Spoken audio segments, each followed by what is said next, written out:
फारूक अहमद साहब साथ ही रहेगा, आसिफ बाजवा साहब हैं, मैं उनकी तरफ जाऊंगा।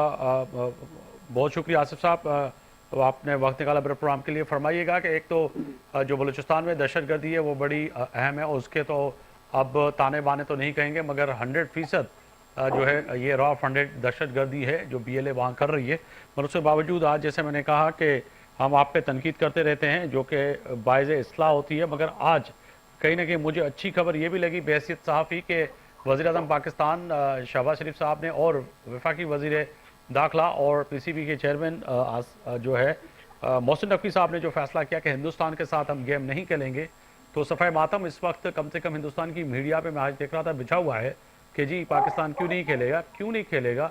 मगर हम तो ये कह रहे हैं कि नहीं खेलना चाहिए इन जालिम इंसानों से जिन्होंने हमारे जो है मासूम शहरियों पर गुज़श्ता दिनों जो एक दहशतगर्दी हमला करवाया है। तो इस पर भी तो बात हमें आलमी सतह पे करना चाहिए, मगर ये फैसला एक खुशाइन है हमारी हुकूमत का।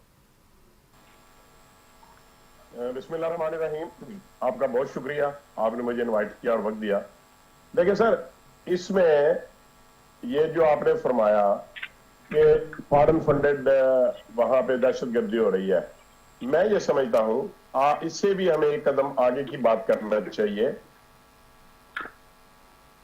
भारत, मेरा ख्याल है हमें कभी उनको हिंदुस्तान भी नहीं कहना चाहिए, इंडिया भी नहीं कहना चाहिए, वो भारत है, वो भारत है, उसको भारत कहना चाहिए। जी भारत ने इस बात पे कई दफा वो कह चुके हैं कि हमारा ऑपरेशन सिंदूर अभी जारी है।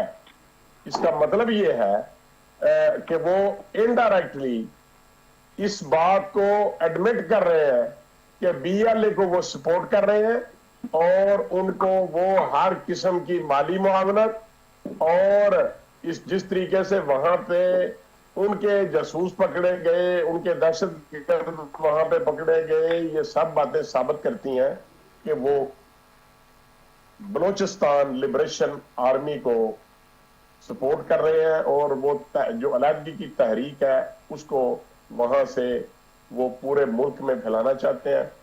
और जो लोग इस वक्त पहाड़ों पे हैं या जो उनके पास तरबियत लेने गए हुए हैं, जिनको पाकिस्तान में उनके अज़ा और करबा मिसिंग पर्सन्स का नाम देते हैं और ऑनरेबल हाई कोर्ट या सुप्रीम कोर्ट में जाके वो केसेस दायर करते हैं, और मिसिंग पर्सन्स के जो बेनिफिट्स हैं, जो उनके घर वालों को गवर्नमेंट जो सपोर्ट, फाइनेंशियल सपोर्ट करती है, वो हासिल कर रहे हैं।